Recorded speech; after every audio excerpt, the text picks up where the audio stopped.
Hello friends, स्वागत है आपका फिर से एक नए सेशन में। इस सेशन में स्टूडेंट अपने डिस्कशन करेंगे लास्ट ईयर में जो DSSB ने TGT SST का एग्जाम लिया था और इस एग्जाम में जो 20 क्वेश्चन रीजनिंग के आए थे, आज उनका सॉल्यूशन देखेंगे और देखेंगे कि किस क्वेश्चन के प्रति क्या अप्रोच रहनी चाहिए ताकि इन फ्यूचर अगर उससे मिलता जुलता या उस टाइप का अगर क्वेश्चन आ जाता है तो आप इजीली से उस क्वेश्चन को बना सकें। तो स्टार्ट करते हैं आज का लेक्चर। सबसे पहला क्वेश्चन देखिए स्टूडेंट, एक परीक्षा में एक छात्र अपने प्रत्येक सही उत्तर के लिए 4 अंक अर्जित करता है। अगर वो क्वेश्चन को सही कर देता है तो उसे 4 अंक मिलेंगे और हर गलत उत्तर के लिए 1 अंक खो देता है। अगर वो प्रश्न को गलत कर देता है तो उसका 1 नंबर कट जाएगा, यानी 1 नंबर माइनस में चला जाएगा। यहां से एक बात आपको समझ आ रही है कि प्रत्येक जो क्वेश्चन है वो 4 नंबर का है। प्रत्येक क्वेश्चन क्या है? 4 नंबर का। अगर वो प्रश्न को सही कर देता है तो उसे 4 नंबर मिलेंगे। अगर वो प्रश्न को गलत कर देता है तो जो 4 नंबर का प्रश्न था तो वो तो 4 नंबर तो जाएंगे जाएंगे, इसके अलावा उसने जो सही क्वेश्चन किया था उसमें से भी 1 नंबर काट लिया जाएगा। उन्होंने लिखा है ना, हर गलत उत्तर के लिए 1 अंक खो देता है, यानी 4 नंबर तो जाएंगे जाएंगे उसके जो प्रश्न के थे, 1 नंबर और एक्स्ट्रा काट लिया जाएगा, यानी गलत प्रश्न पर उसके 5 नंबर कटेंगे। गलत प्रश्न पर उसके कितने नंबर कटेंगे? 5 नंबर कटेंगे। 4 नंबर तो उस क्वेश्चन के जो मिलने चाहिए थे लेकिन उसे मिले नहीं, और 1 नंबर जो उसने सही कर रखा था उसमें से और काट लिया जाएगा। आगे बढ़िए। यदि वह 80 प्रश्नों के हल करने का प्रयास करता है और 200 अंक अर्जित करता है तो उसके द्वारा सही तरीके से हल किए जाने वाले प्रश्नों की संख्या कितनी है? देखिए, ये क्वेश्चन आज के जो एग्जाम चल रहे हैं नेगेटिव मार्किंग उस पर डिपेंड क्वेश्चन है ये, और बहुत अच्छा क्वेश्चन बना हुआ है रीजनिंग का। मैं आपको फिर से क्वेश्चन को दोबारा समझा देता हूं। जैसे अगर आप आज अपने कोई प्रश्न करते हैं, आज अपने पेपर देने जाते हैं, तो प्रत्येक प्रश्न 2 नंबर का है। प्रत्येक प्रश्न कितने? 2 नंबर का। अगर अपने प्रश्न गलत कर देते हैं तो ये 2 नंबर तो जाएंगे जाएंगे। इसके अलावा उन्होंने ये भी कहा होता है कि 1/4 यानी आधा नंबर आपका और किसी सही उत्तर से काट लिया जाएगा। यानी आपने प्रश्न गलत उत्तर कर दिया तो इट मीन्स आपके 2.5 नंबर कट चुके हैं। तो उसी प्रकार का ये क्वेश्चन है। अब उसने 80 प्रश्न हल किए और उसके 200 नंबर बने हैं। प्रश्न कितने हल किए उसने? अब ये नहीं बताया कितने सही हैं कितने गलत हैं, लास्ट में पूछ रहा है कि सही प्रश्न कितने किए। उसने 80 प्रश्न किए हैं। कितने? 80 प्रश्न। मैं मानता हूं कि उसने सारे के सारे प्रश्न सही किए हैं। मान के चलिए, एक बार मान के चलिए 80 प्रश्न किए हैं और उसने सारे के सारे सही प्रश्न किए हैं, तो प्रत्येक प्रश्न के लिए कितने नंबर मिल रहे हैं? 4। तो यानी उसको नंबर कितने मिल गए? 80 गुना 4 यानी 320 नंबर मिलने चाहिए थे। अगर उसने 80 प्रश्न किए और वो सारे के सारे सही हैं तो उसे नंबर कितने मिलने चाहिए? 320। लेकिन उसे नंबर कितने मिले हैं? 200। मिलने चाहिए थे 320 और उसे मिले कितने हैं? 200।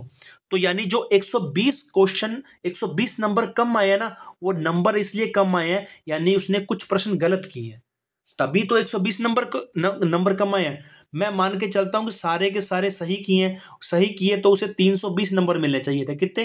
320। लेकिन उसे मिले कितने? 200। और 120 नंबर कम आए हैं, इसलिए कम आए हैं क्योंकि उसने कुछ प्रश्न गलत किए हैं, और आपको पता है कि प्रश्न गलत करने पर कितने नंबर कटते हैं? 5। तो ये 5 नंबर एक प्रश्न पर कटे हैं, और कितने नंबर कटे हैं? 120। तो यानी एक पर कितने कट गए? अगर मैं इसको काटता हूं तो काट के देखिए स्टूडेंट कितने प्रश्न गलत कर दिए उसने। प्रश्न गलत किए हैं लगभग 2 और 4, 24 प्रश्न उसने गलत कर दिए। 120 नंबर कट रहे हैं स्टूडेंट उसके, और प्रत्येक प्रश्न पर कितने नंबर कटते हैं? 5। अगर मैं काटता हूं तो 24 ऐसे क्वेश्चन है जो उसने गलत किए हैं, तभी तो 120 नंबर कम आए हैं उसके। तो देखिए 80 प्रश्न सोल्व किए और उसमें से 24 प्रश्न गलत कर दिए, तो देखिए कितने क्वेश्चन सही किए? तो 56 क्वेश्चन सही किए। तो जो हमारा पहला ऑप्शन है वो बिल्कुल सही है। नेक्स्ट क्वेश्चन देखते हैं अपने। नेक्स्ट क्वेश्चन है, अंजलि, अंकिता और बानू की कुल आयु 60 वर्ष है। देखिए तीनों की जो आयु है वो 60 वर्ष है। 4 वर्ष पहले उनकी उम्र का कुल कितना था? 4 वर्ष पहले उनकी उम्र का कुल कितना था? तो अपने को बताना है 4 वर्ष पहले उनकी उम्र कितनी थी टोटल। ये तो बहुत सिंपल सा क्वेश्चन है, थोड़ा सा ट्रिकी है, बस उलझाने के लिए दिया है, लेकिन बिल्कुल क्लियर क्वेश्चन है। मतलब वर्तमान आयु तीनों की कितनी है? 60 वर्ष। 4 वर्ष पहले उनकी टोटल आयु कितनी थी। तो 4 वर्ष पहले, तो इसकी भी 4 वर्ष पहले घटा दूंगा, 4 वर्ष घट जाएंगी, इसकी भी 4 वर्ष घट जाएंगे और इसके भी 4 वर्ष घट जाएंगे, यानी तीनों की टोटल 12 वर्ष। तो आज उनकी टोटल आयु कितनी है, 60 वर्ष। और 4 साल पहले, यानी तीनों की अगर टोटल आयु देखूं तो 12 वर्ष कम हो जाएगी, तो यानी 4 वर्ष पहले उनकी आयु कितनी होगी, 48, जो कि पहला ऑप्शन, दूसरा ऑप्शन हमारा बिल्कुल सही है। ये सिंपल सा क्वेश्चन है, कहता है कि 4 साल पहले उनकी उम्र कुल कितनी थी। आज उनकी 60 है, तो 4 साल पहले जितनी अंजलि की थी तो उससे 4 साल कम हो जाएगी, अंकिता की 4 साल कम हो जाएगी और बानू की भी 4 साल कम हो जाएगी, यानी 4 साल पहले तीनों की 12 साल कम हो जाएगी। आज 60 है, तो 4 साल पहले तीनों की 12 कम कर दूंगा तो कितनी हो जाएगी, 48 हो जाएगी। नेक्स्ट क्वेश्चन देखते हैं। नेक्स्ट क्वेश्चन कहते हैं choose the word pair in which word is are differently related than other pairs of words, यानी इनमें 3 पेयर तो सेम है और एक पेयर अलग है। तो पहला दे रखा है एरर और ब्लंडर, देखिए दोनों का मीन्स होता है गलती करना, तो बिल्कुल सेम है। नेक्स्ट है थर्ड विश और डिजायर, दोनों का मीन्स होता है इच्छा या अभिलाषा रखना। और फोर्थ है मॉइस्चर और ड्रेंच, और दोनों का अर्थ है गीला या नमी। तो यानी ये जो 3 मैंने आपको बताए हैं, तीनों एक दूसरे के सिमिलर हैं, सिनोनियम्स हैं। लेकिन अगर मैं दूसरा देखता हूं, दूसरा है अनहैप्पी, अनहैप्पी का मतलब होता है दुखी, और प्लीजर का मतलब होता है सुखी, यानी एक दूसरे के ये एंटोनियम्स है, इस करके ये अलग है। बाकी तीनों एक दूसरे के सिनोनियम है, सिमिलर वर्ड है। नेक्स्ट क्वेश्चन देखते हैं। नेक्स्ट है फाइंड द ओड पेयर, यानी सबसे अलग जोड़ा ढूंढना है, of numerical that does not hold same relation as the rest, यानी ऐसा कौन सा जोड़ा है जो तीनों से अलग है। अगर मैं पहले जोड़े को देखता हूं तो 4 और 8 एक दूसरे से डिविजिबल है, यानी 8 में 4 का पूरा पूरा डिवाइड जा रहा है, पूरा पूरा कट रहा है। अगर मैं इसमें देखता हूं तो 6 में पूरा पूरा डिवाइड जा रहा है। अगर तीसरा देखता हूं तो 9 में 3 का पूरा पूरा डिवाइड जा रहा है। लेकिन यदि मैं तीसरा ऑप्शन ढूंढता हूं तो 10 में 3 का पूरा पूरा डिवाइड नहीं जा रहा, इस कारण ये सबसे अलग है। नेक्स्ट क्वेश्चन देखते हैं। नेक्स्ट क्वेश्चन है 2 के बाद 8 के बाद 18 के बाद 32 के बाद 50 के बाद 72, तो बताना है कि नेक्स्ट टर्म क्या होगी। देखिए 2 और 8 के बीच डिफरेंस कितने का, 6 का, कितने का, 6 का। और 8 और 18 के बीच में डिफरेंस कितने का, 10 का। और 18 और 32 के बीच में डिफरेंस कितने का है, 14 का, कितने का, 14 का, यानी 4 बढ़ रहे हैं। 32 और 50 के बीच डिफरेंस कितने का, 18 का। और 50 और 72 के बीच में डिफरेंस कितने का, 22 का। जो नेक्स्ट डिफरेंस बनेगा ना वो 26 का बनेगा, क्योंकि 4 का डिफरेंस बन रहा है। तो 72 में अगर मैं 26 जोड़ता हूं तो देखिए 72 में मैंने 26 जोड़ दिए तो कितना टोटल आ गया, 98, जो कि हमारा फर्स्ट ऑप्शन है। नेक्स्ट क्वेश्चन देखते हैं। नेक्स्ट क्वेश्चन है WL फिर TOPS KX, तो बताइए नेक्स्ट टर्म क्या होगी। मैंने आपको कोडिंग डिकोडिंग सिखा दिया है, सीरीज एनालिसिस अल्फाबेट पूरा का पूरा चैप्टर डाल दिया है। लास्ट ईयर के भरमार डाले हैं मैंने क्वेश्चन, अलग एक चैप्टर बना रखा है, 2-3 दिन पहले अपलोड किया था, जिसका नाम है सीरीज एनालिसिस। आप मेरे चैनल पर जाओगे, विजिट करोगे तो आपको लास्ट तीसरा जो वीडियो है वो इसी पर मिल जाएगा। ये है सीरीज एनालिसिस। लगभग DSSB ने 100-125 पेपर लिए थे, उनके जितने भी क्वेश्चन है मैंने सारे निकालकर एक वीडियो में आपको कंबाइन करके दे दिए हैं और सोल्यूशन करवा दिए। जाके देखिए, बहुत शानदार लेक्चर है वो, आपके आने वाले एग्जाम में आपको काफी हेल्पफुल रहेगा। देखिए WL, अगर मैं पहले लास्ट वाले वर्ड को पकड़ता हूं, L है 12 पर, कितने पर, 12 पर। O कितने पे है, 15 पर।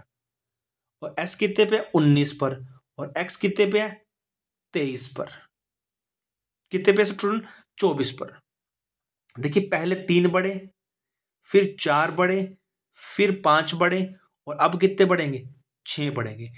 अगर मैं 24 में 6 जोड़ता हूं, 24 पे 6 जोड़ता हूं, 24 में 6 जोड़ता हूं, देखिए 24 पे कौन है, X, 25 पे कौन आएगा स्टूडेंट, Y, और 26 पे कौन आएगा, Z, और 1 2 3 4, यानी मैंने 6 जोड़ दिए, तो 4 पे कौन आएगा, D आएगा। तो D देखिए लास्ट में किसके हैं, ओनली इसी ऑप्शन में, और किसी ऑप्शन में नहीं है। तो एक और बना देता हूं आपको, W आता है 23 पर, T आता है 20 पर, P आता है 16 पर, के आता है 11 पर। अब देखिए पहले 3 कम हुए, फिर 4 कम हुए, फिर 5 कम हुए, अब हो जाएंगे 6 कम। 11 में से 6 गए, 5 बचते हैं, और 5 पे कौन आता है? ई आता है। तो जो ई डी हमारा ऑप्शन है वो बिल्कुल सही है। नेक्स्ट क्वेश्चन की ओर बढ़ते हैं। नेक्स्ट क्वेश्चन देखिए स्टूडेंट, कहता है कि ए का अर्थ प्लस है, यानी जहां ए है वहां प्लस होगा, बी का अर्थ है माइनस, सी का अर्थ है मल्टीप्लाई, तो मुझे बताइए इसका सॉल्यूशन क्या होगा। तो देखिए सी का अर्थ है क्या? मल्टीप्लाई, यानी 6 को 5 से मल्टीप्लाई करता हूं तो आंसर आता है 30। उसके बाद देखिए ए का अर्थ है प्लस, उसके बाद है यहां सी का अर्थ है मल्टीप्लाई, यानी 14 को 2 से मल्टीप्लाई करता हूं तो आता है 28। नेक्स्ट देखिए बी का अर्थ है -4, यानी -4 कर दूंगा। देखिए 30 और 28 कितने होते हैं? 58। 58 में से 4 गए, कितने बचते हैं? 54। तो जो हमारा फोर्थ ऑप्शन है वो बिल्कुल सही है। नेक्स्ट क्वेश्चन देखते हैं अपने।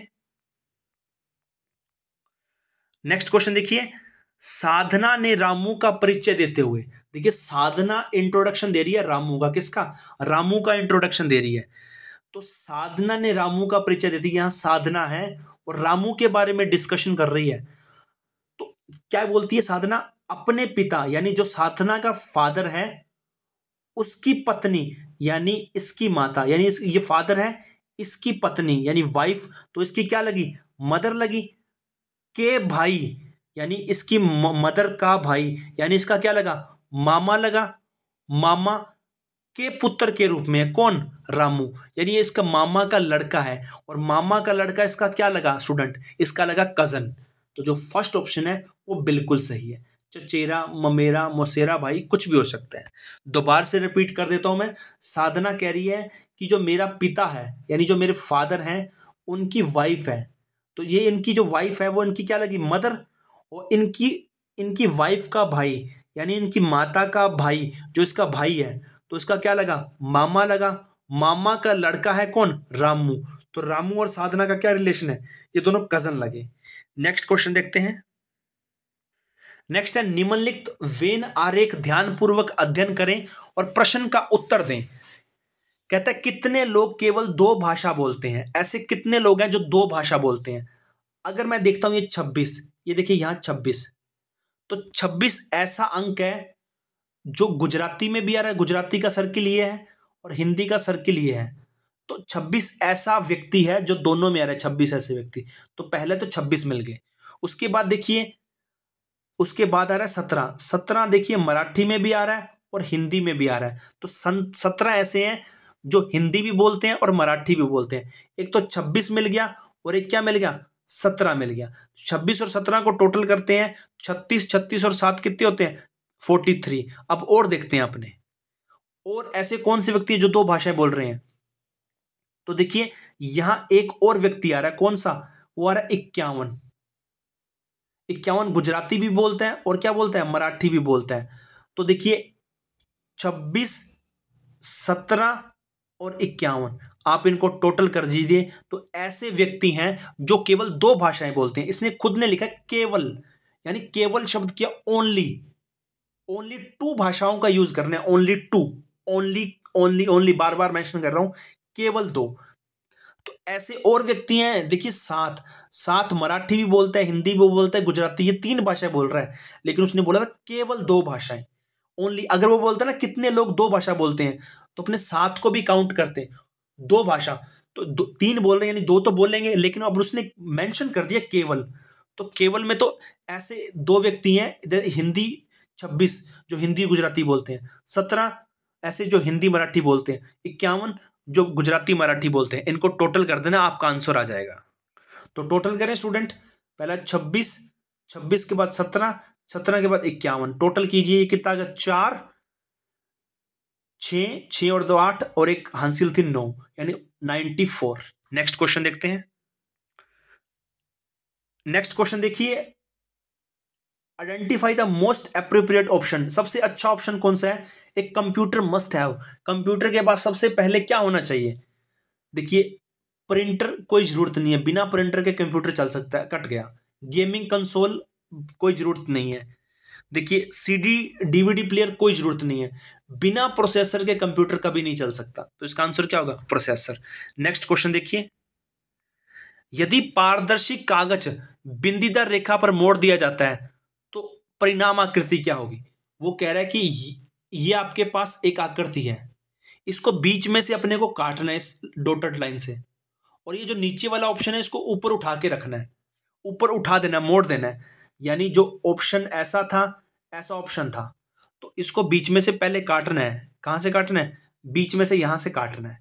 जब ये कट जाए तो ये जो नीचे वाली आकृति है ना, उसको उठाना है, इसके ऊपर ऐसे रख देना है। तो देखिए ये सर्किल ऊपर आ जाएगा और एम इसके बीच में आ जाएगा। तो देखिए कहाँ आकृति बन रही है, तो देखिए ये एम है और इस एम के ऊपर सर्किल आ चुका है, और कहीं भी आपको ये आकृति नहीं मिल रही।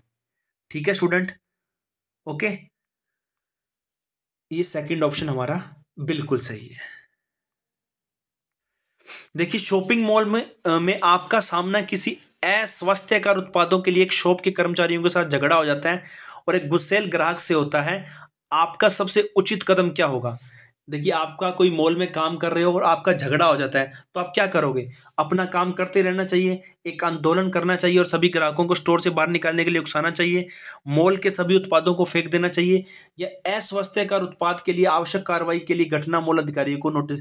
ये सबसे एक नॉर्मली सा क्वेश्चन है, आपकी मेंटली पर डिपेंड करता है कि आपकी क्या सोच है। नेक्स्ट क्वेश्चन देखते हैं। देखिए क्वेश्चन ये पिछले साल खूब भर भर के क्वेश्चन आए थे, ऐसे खूब भर भर के हर एग्जाम में पूछा गया था ये क्वेश्चन। देखिए एक लेखा संगठन में भर्ती प्रक्रिया, यानी एक भर्ती प्रक्रिया चल रही है, वहां आपको कैंडिडेट चुनना है। तो कैंडिडेट के लिए शर्तें देखिए, सबसे पहले उसके 60% होने चाहिए बीकॉम में। कितने होने चाहिए? बीकॉम में 60%, पहली शर्त है।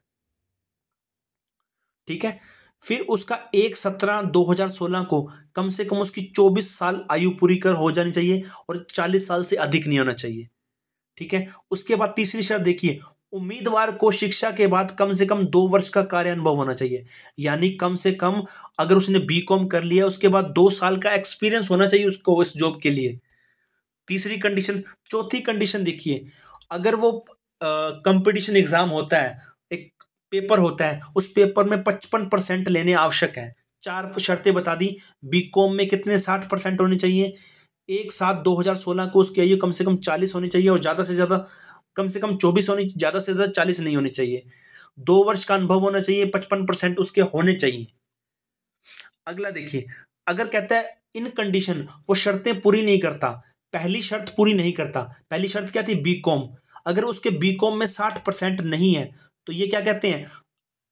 एम कॉम वो कर ले, और एम कॉम में क्या होना चाहिए? एम कॉम में एक डिग्री है वित्त, वित्त में 60% अंक हो मास्टर डिग्री में, तो वो कैंडिडेट एलिजिबल है। अगर वो कह रहा है सेकंड कंडीशन, सेकंड कंडीशन थी मतलब पात्रता परीक्षा। थर्ड कंडीशन, 2 वर्ष के कार्य अनुभव के पात्रता मापदंड को पूरा करता हो, इतना ही नहीं वह चयन प्रक्रिया में 75% अंक अर्जित किया हो, उसे प्रशिक्षु अकाउंटेंट के लिए संदर्भित किया जा सकता है। यानी अगर उसने कम से कम 2 वर्ष का उसके पास एक्सपीरियंस हो और कंपटीशन एग्जाम में 75% आते हो, तो उसे एक पोस्ट मिल सकती है प्रशिक्षु अकाउंटेंट की। अब देखते हैं क्या प्रश्न क्या है। देखिए कितना बड़ा प्रश्न है, इतने में आदमी पढ़ता पढ़ता बूढ़ा हो जाता है, लेकिन ऐसे प्रश्न खूब ढेरों पूछे गए थे। अब देखिए, स्नेहा लता की जन्म तिथि 6/2/1990 है, यहां थोड़ा गलत कर रखा है, ये 6/2/1990 है। इंग्लिश में देखोगे तो आपको सही दिखेगा, यानी उसका जन्म कब हुआ था? 6 फरवरी 1990 को। तो इसके अकॉर्डिंग अगर उसकी मैं एज टेस्ट करता हूं तो 26 साल है, यानी ना तो 24 साल से कम है ना 40 साल से ज्यादा है, यानी पहली आयु तो वो पूरी कर रहा है। उसके बाद देखिए, उसके वाणिज्य में स्नातक में पढ़ाई की हुई है, उसके कर्मशः 61% है, उसे चाहिए थे 60%, तो बिल्कुल सही है। उसके पास 3.5 साल का वरिष्ठ अकाउंटेंट के रूप में कार्य का अनुभव है, उन्होंने कितना मांगा था? 2 साल, यानी ये कंडीशन भी पूरी कर दी। उसके बाद देखिए, उसने चयन प्रक्रिया में 58.5% अंक हासिल किए हो, उन्होंने कितनी शर्त रखी थी? 55%। तो देखिए ये चारों की चारों कंडीशन पूरी कर रहा है, तो बताइए जो कैंडिडेट होगा वो एलिजिबल होगा या नहीं होगा? तो देखते हैं क्या उत्तर है। तो देखिए, उम्मीदवार का चयन किया जाना चाहिए, तो पहला ऑप्शन बिल्कुल सही है। नेक्स्ट क्वेश्चन देखते हैं। नेक्स्ट क्वेश्चन कहते हैं कि आकृति में विकल्प आकृति को चिह्नित कीजिए और नीचे दी गई आकृति में सन्निहित किया गया, यानी कोई ऐसी आकृति बतानी है जिसमें ये आकृति मिल रही है। तो ऐसी आकृति ढूंढी जहां सर्किल है और सर्किल को एक छोटा सर्किल काट रहा है। देखिए इसमें तो कोई आकृति ऐसी है नहीं, तो ये ऑप्शन तो कट गया। दिखाता हूं आपको, इसमें भी कोई सर्किल नहीं, सर्किल को काट रहा है, ये भी कट गया, ये भी कट गया। यहां देखिए स्टूडेंट, एक सर्किल है, सर्किल के ये आकृति काट रहा है, ये ऐसे काट रहा है, ये ऐसे काट रहा है, यानी ये चार चार आकृतियां बन रही हैं, तो ये बिल्कुल सही है। नेक्स्ट क्वेश्चन देखते हैं।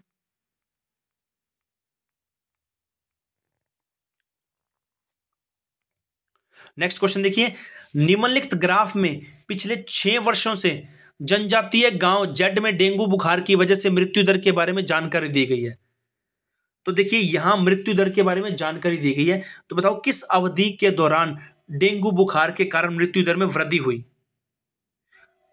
तो यहां से देखता हूं किसमें वृद्धि दर हुई है मृत्यु दर में। पहला ऑप्शन देखता हूं 2012 से 13, यहां था तो यहां यानी कमी हो गई। फिर यहां से यहां देखता हूं, यहां भी कमी होगी। यहां से यहां देखता हूं, यहां भी कमी होगी। यहां से यहां बिल्कुल सेम रहा, कोई फर्क नहीं पड़ा। और यहां से यहां देखता हूं तो यहां वृद्धि होगी, यानी एक ऐसा साल जहां मृत्यु दर में वृद्धि हुई है वो हुई है 2016 से 2017 में। तो देखिए 2016 से 2017 में वृद्धि हुई है, तो जो ऑप्शन नंबर सेकंड है वो बिल्कुल सही है। नेक्स्ट क्वेश्चन देखते हैं।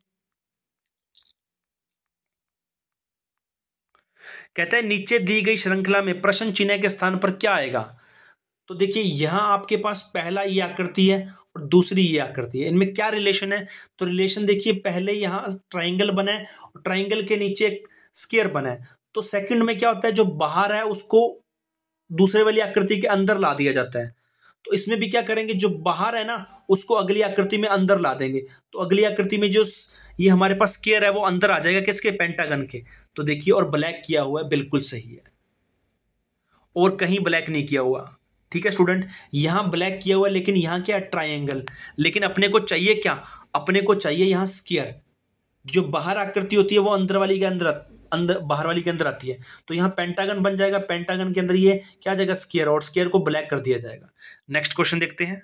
नेक्स्ट क्वेश्चन देखिए, नीचे दिए गए श्रृंखला में प्रश्न चिन्ह के स्थान पर क्या आएगा। तो यहां बताना है अपने को, पहली आकृति ये, फिर उसके बाद ये बनी, उसके बाद ये बनी, अपने को बताना अगली आकृति क्या बनेगी। तो यहां देखते जाइए स्टूडेंट, पहले एरो यहां था, फिर 90 डिग्री का चेंज हुआ, एरो यहां आ गया, देखिए यानी पहले एरो यहां था, क्या था यहां, अगले ऑप्शन में यहां आ गया, फिर उससे अगले ऑप्शन में यहां आ गया, तो अगले ऑप्शन में एरो यहां आएगा। ठीक है, उसके बाद देखिए एरो तो यहां आएगा, फिर उसके बाद देखिए यहां ये जो डॉट था ये पीछे चला गया, यहां पीछे चला गया, फिर एक बार फिर पीछे चला गया, और अब यहां आएगा। तो यहां देखिए यहां एरो डॉट आ जाएगा और यहां एरो आ जाएगा। जो पहली आकृति है वो हमारी बिल्कुल सही है, और किसी आकृति में ऐसा नहीं बन रहा, देख लीजिए स्टूडेंट। नेक्स्ट क्वेश्चन देखते हैं। नेक्स्ट क्वेश्चन देखिए, नीचे दिए गए सेट में आकृतियों के समान विकल्प छवि की पहचान करें। अपने को बताना है कि इन आकृतियों को देखकर कौन सी आकृति सही बैठती है इनके अकॉर्डिंग। तो देखिए यहां ट्रायंगल है, ट्रायंगल के बाद स्क्वायर है, स्क्वायर के बाद पेंटागन है, पेंटागन के बाद हेक्सागन है, और यहां देखिए सभी के बाहर एक साइड दी हुई है, सभी के बाहर, सभी के बाहर है, और अपने को देखना है। देखिए इसमें जो साइड है वो अंदर है, देखिए इस कारण तो ये नहीं, इसमें भी साइड अंदर है, इसमें भी नहीं, और इसमें भी साइड क्या है, अंदर है, ये भी नहीं। लेकिन यहां देखिए, यहां जो साइड है वो बाहर है, बाकी सबके इन पांचों में बाहर है, तो इस कारण जो थर्ड ऑप्शन है हमारा बिल्कुल सही है। नेक्स्ट क्वेश्चन देखते हैं। नेक्स्ट क्वेश्चन है, नीचे दिए गए विकल्पों में से विषम विकल्प का चयन कीजिए। कौन सा विकल्प है, देखिए क्यूबा, क्यूबा की जो कैपिटल है राजधानी वो है हवाना, तो बिल्कुल सही है। जापान की कैपिटल है टोक्यो, बिल्कुल सही है। कनाडा की जो कैपिटल है वो ओंटावा, बिल्कुल सही है। लेकिन जो ऑस्ट्रिया की जो कैपिटल है राजधानी वो वियना है, तो ये गलत है। यहाँ जो बीजिंग दे रखा है ना, बीजिंग वो चीन की कैपिटल है, तो जो पहला ऑप्शन है वो बिल्कुल है गलत है। ये थे स्टूडेंट हमारे कुछ क्वेश्चन जो रीजनिंग में पूछे गए थे। आई होप सो कि ये आपको लेक्चर बहुत अच्छा लगा होगा और ये आपके लिए हेल्पफुल रहेगा। अगर आपके लिए हेल्पफुल रहा है तो प्लीज़ अपने दोस्तों से शेयर कीजिए, लाइक कीजिए और कमेंट कीजिए। धन्यवाद।